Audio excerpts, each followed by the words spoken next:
मोहम्मद इरफान अली जी, Suriname के राष्ट्रपति श्री चंद्रिका प्रसाद संतोखी जी, मध्य प्रदेश के राज्यपाल श्री मंगूभाई पटेल, मुख्यमंत्री शिवराज सिंह चौहान, विदेश मंत्री श्री एस जयशंकर जी, मंत्रिमंडल के अन्य सहयोगीगण और प्रवासी भारतीय दिवस सम्मेलन में विश्व भर से पधारे मेरे प्रिय भाइयों और बहनों, आप सभी को 2023 की मंगल कामनाएं। करीब 4 वर्षों के बाद प्रवासी भारतीय दिवस सम्मेलन एक बार फिर अपने मूल स्वरूप में अपनी पूरी भव्यता के साथ हो रहा है। अपनों से आमने सामने की मुलाकात का, आमने सामने की बात का अपना अलग ही आनंद भी होता है और उसका महत्व भी होता है। मैं आप सभी का 130 करोड़ भारतवासियों की ओर से अभिनंदन करता हूं, स्वागत करता हूं। भाइयों बहनों, यहां उपस्थित प्रत्येक प्रवासी भारतीय अपने अपने क्षेत्रों में असाधारण उपलब्धियों के साथ अपने देश की माटी को नमन करने आया है। और ये प्रवासी भारतीय सम्मेलन मध्य प्रदेश की उस धरती पर हो रहा है जिसे देश का हृदय क्षेत्र कहा जाता है। एमपी में मां नर्मदा का जल, यहां के जंगल, आदिवासी परंपरा, यहां का अध्यात्म, ऐसा कितना कुछ है जो आपकी इस यात्रा को अविस्मरणीय बनाएगा। अभी हाल ही में पास ही उज्जैन में भगवान महाकाल के महालोक का भी भव्य और दिव्य विस्तार हुआ है। मैं आशा करता हूं आप सब वहां जाकर भगवान महाकाल का आशीर्वाद भी लेंगे और उस अद्भुत अनुभव का हिस्सा भी बनेंगे। साथियों, वैसे हम सभी अभी जिस शहर में हैं वो भी अपने आप में अद्भुत है।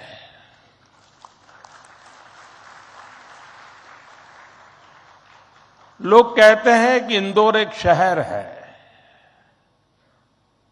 लेकिन मैं कहता हूं इंदौर एक दौर है। ये वो दौर है जो समय से आगे चलता है फिर भी विरासत को समेटे रहता है। इंदौर ने स्वच्छता के क्षेत्र में देश में एक अलग पहचान स्थापित की है। खाने पीने के लिए अपन इंदौर, अपन का इंदौर,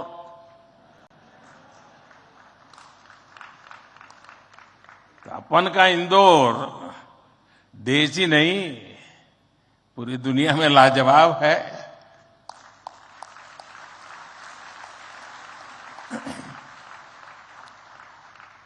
इंदौरी नमकीन का स्वाद, यहाँ के लोगों के यहाँ पर जो पोहे का पैशन है, साबूदाने की खिचड़ी, कचौरी, समोसे, शिकंजी, जिसने भी इसे देखा उसके मुंह का पानी नहीं रुका।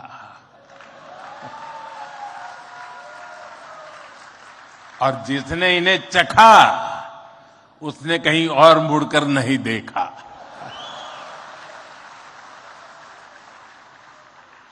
इसी तरह 56 दुकान तो प्रसिद्ध है ही, सराफा भी महत्वपूर्ण है।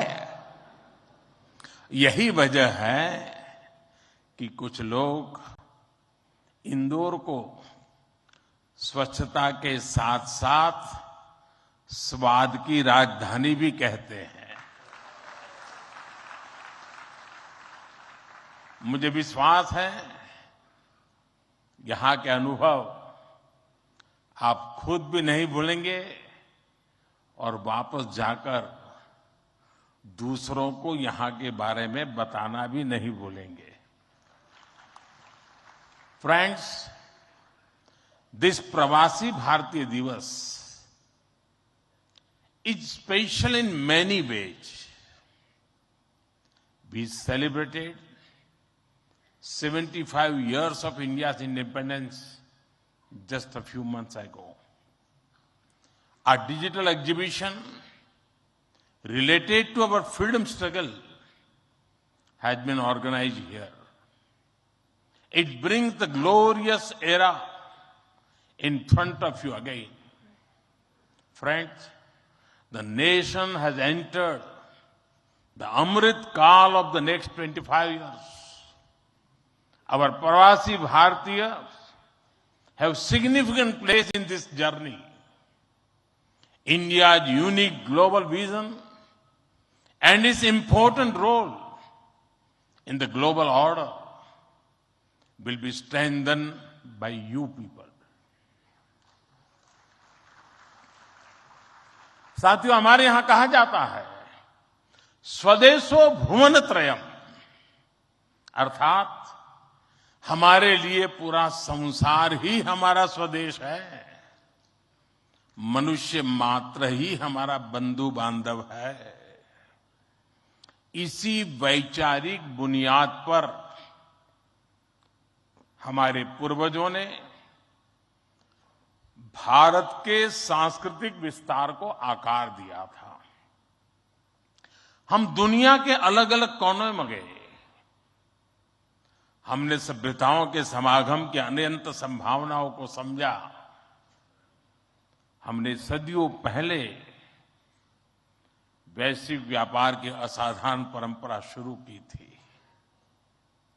हम असीम लगने वाले समंदरों के पार गए। अलग अलग देशों, अलग अलग सभ्यताओं के बीच व्यावसायिक संबंध कैसे साझी समृद्धि के रास्ते खोल सकती हैं, भारत ने और भारतीयों ने करके दिखाया। आज अपने करोड़ों प्रवासी भारतीयों को जब हम ग्लोबल मैप पर देखते हैं तो कई तस्वीरें एक साथ उभरती हैं। दुनिया के इतने अलग अलग देशों में जब भारत के लोग एक कॉमन फैक्टर की तरह दिखते हैं तो वसुधैव कुटुंबकम की भावना उसके साक्षात दर्शन होते हैं। दुनिया के किसी एक देश में जब भारत के अलग अलग प्रांतों, अलग अलग क्षेत्रों के लोग मिलते हैं तो एक भारत श्रेष्ठ भारत का सुखद एहसास भी होता है। दुनिया के अलग अलग देशों में जब सबसे शांतिप्रिय, लोकतांत्रिक और अनुशासित नागरिकों की चर्चा होती है तो मदर ऑफ डेमोक्रेसी होने का भारतीय गौरव अनेक गुना बढ़ जाता है।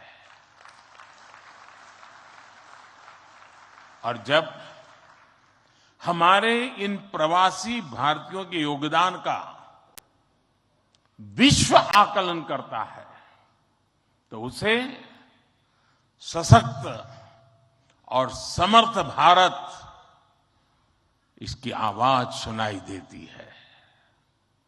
इसलिए ही तो मैं आप सभी को, सभी प्रवासी भारतीयों को विदेशी धरती पर भारत का राष्ट्रदूत, ब्रांड एम्बेसडर कहता हूं। सरकारी व्यवस्था में राजदूत होते हैं, भारत की महान विरासत में आप राष्ट्रदूत होते हैं। Friends, your role as India's brand ambassador is diverse. You are brand ambassadors of Make in India. You are brand ambassadors of yoga and Ayurveda. You are also brand ambassadors of India's cottage industries and handicrafts. At the same time, you are also brand ambassadors of India's millets. You would already know that 2023 has been declared by the United Nations as the International Year of Millets.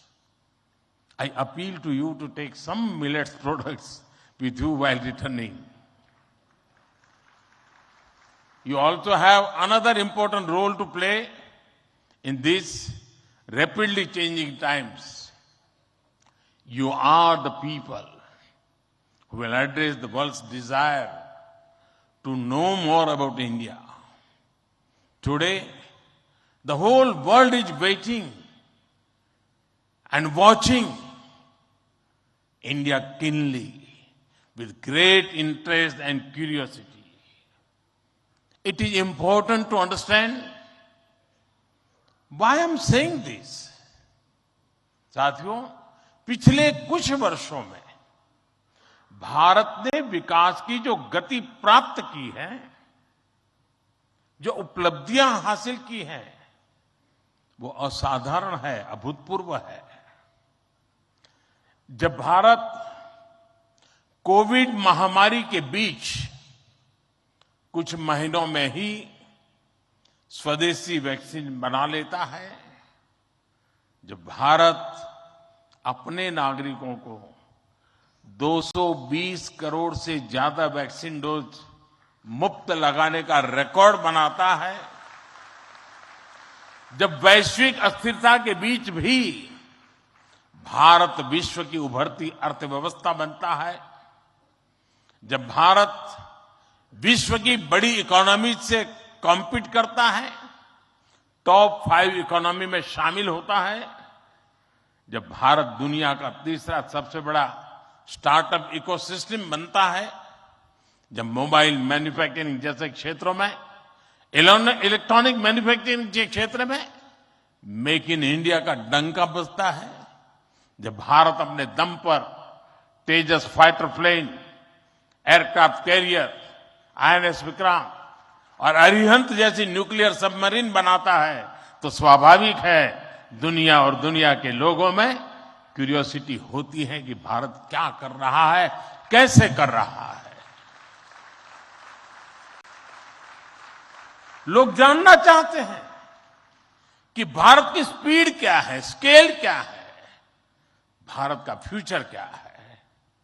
इसी तरह जब cashless economy की बात होती है, fintech की चर्चा होती है, तो दुनिया ये देखकर हैरात में है कि विश्व के 40% real time digital transaction Bharat में होते हैं। जब स्पेस के फ्यूचर की बात होती है, तो भारत की चर्चा स्पेस टेक्नोलॉजी के मोस्ट एडवांस देशों में होती है। भारत एक बार में 100 सैटेलाइट लॉन्च करने का रिकॉर्ड बना रहा है। सॉफ्टवेयर और डिजिटल टेक्नोलॉजी के क्षेत्र में हमारी ताकत दुनिया देख रही है। आप में से बहुत से लोग भी इसका बहुत बड़ा जरिया है। भारत का ये बढ़ता हुआ सामर्थ्य, भारत का ये दमखम, भारत की जड़ों से जुड़े हर व्यक्ति का सीना चौड़ा कर देता है। वैश्विक मंच पर आज भारत की आवाज भारत का संदेश, भारत की कही बात एक अलग ही मायने रखती है। भारत की ये बढ़ती है ताकत आने वाले दिनों में और ज्यादा बढ़ने वाली है। और इसलिए भारत के प्रति जिज्ञासा, भारत के प्रति क्यूरियोसिटी भी और बढ़ेगी। और इसलिए विदेश में रहने वाले भारतीय मूल के लोगों की, प्रवासी भारतीयों की जिम्मेदारी भी बहुत बढ़ जाती है। आपके पास आज भारत के बारे में जितनी व्यापक जानकारी होगी, उतना ही आप दूसरों को भारत के बढ़ते सामर्थ्य के बारे में बता पाएंगे और तथ्यों के आधार पर बता पाएंगे।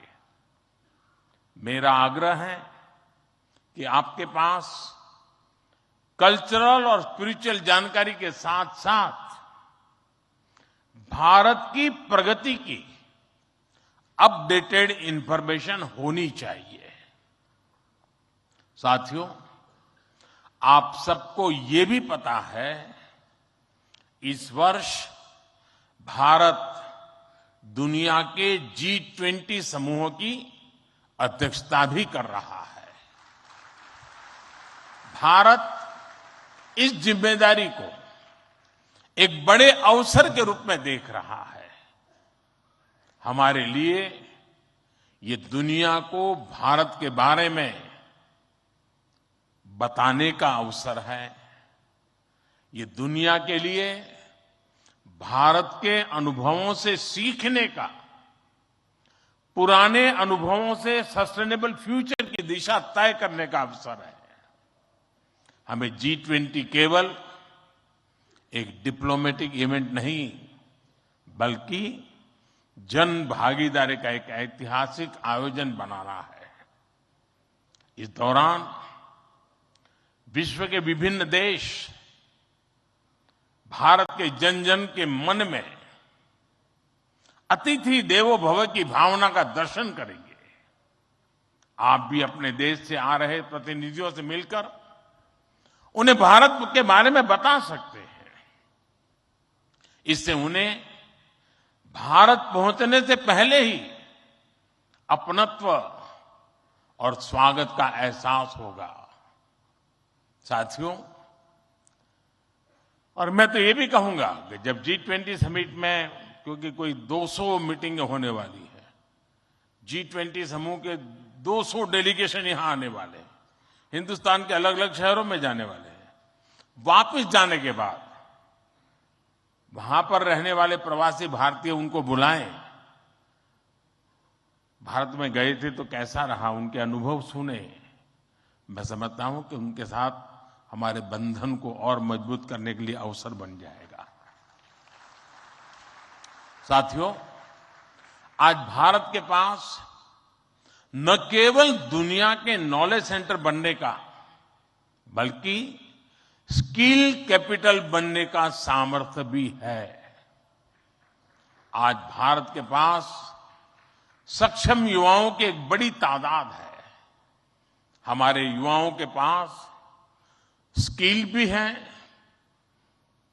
वैल्यूज भी है और काम करने के लिए जरूरी जज्बा और ईमानदारी भी है। भारत की ये स्किल कैपिटल दुनिया के विकास का इंजन बन सकती है। भारत में उपस्थित युवाओं के साथ ही भारत की प्राथमिकता वो प्रवासी युवा भी हैं जो भारत से जुड़े हैं।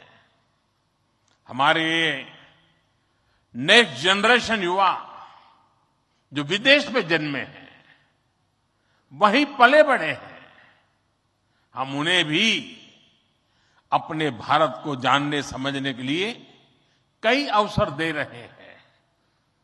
नेक्स्ट जनरेशन प्रवासी युवाओं में भी भारत को लेकर उत्साह बढ़ता चला जा रहा है। वो अपने माता पिता के देश के बारे में जानना चाहते हैं। अपनी जड़ों से जुड़ना चाहते हैं।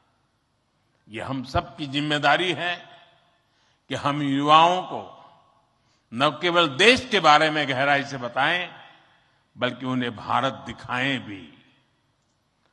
पारंपरिक बोध और आधुनिक नजर के साथ ये युवा फ्यूचर वर्ल्ड को भारत के बारे में कहीं ज्यादा प्रभावी ढंग से बता पाएंगे।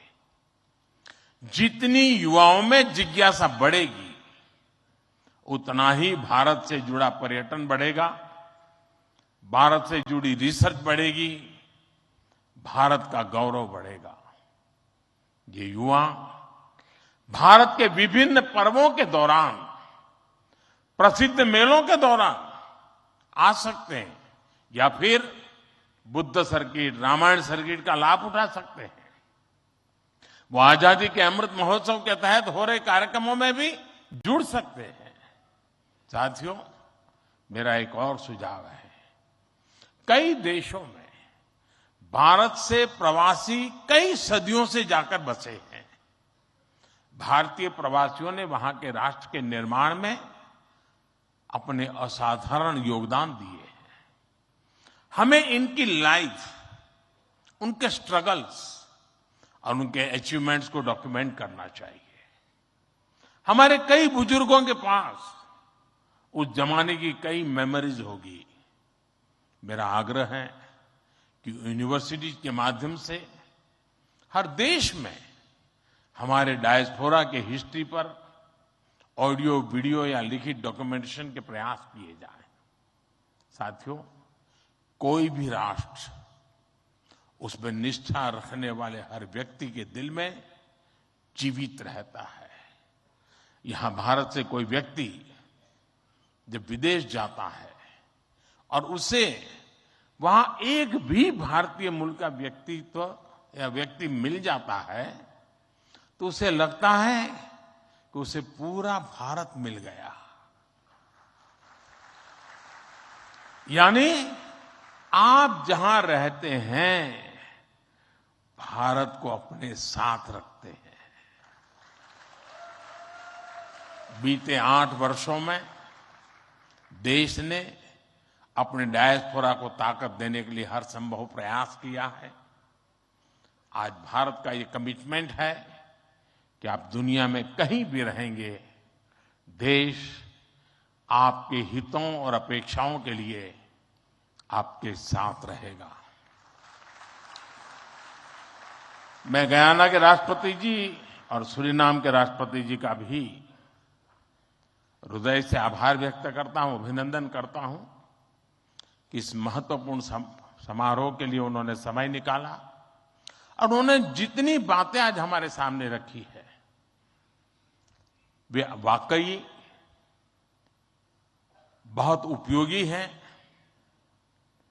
और मैं उनको विश्वास दिलाता हूं कि जिन सुझावों को उन्होंने रखा है, उस पर भारत जरूर खरा उतरेगा। मैं गयाना जी के राष्ट्रपति जी का भी बहुत आभारी हूं कि उन्होंने आज काफी पुरानी यादें साझा की, क्योंकि जब मैं गयाना गया तो मैं कुछ भी नहीं था, मुख्यमंत्री भी नहीं था, और तब का नाता उन्होंने याद करके निकाला। मैं उनका बहुत बहुत आभारी हूं। मैं फिर एक बार आप सभी प्रवासी भारतीय दिवस के लिए इस समारोह में आए, बीच के गैप के बाद मिलने का मौका मिला है। मेरी तरफ से आपको अनेक अनेक शुभकामनाएं हैं। बहुत लोगों से मिलना होगा, बहुत लोग चीजें जानने को मिलेगी, जिससे लेकर के उन स्मृतियों को लेकर के फिर अपने कार्य क्षेत्र में लौटेंगे, अपने रिस्पेक्टिव कंट्री में जाएंगे। मुझे विश्वास है कि भारत के साथ जुड़ाव का एक नया युग शुरू होगा। मेरी आपको बहुत बहुत शुभकामनाएं। धन्यवाद।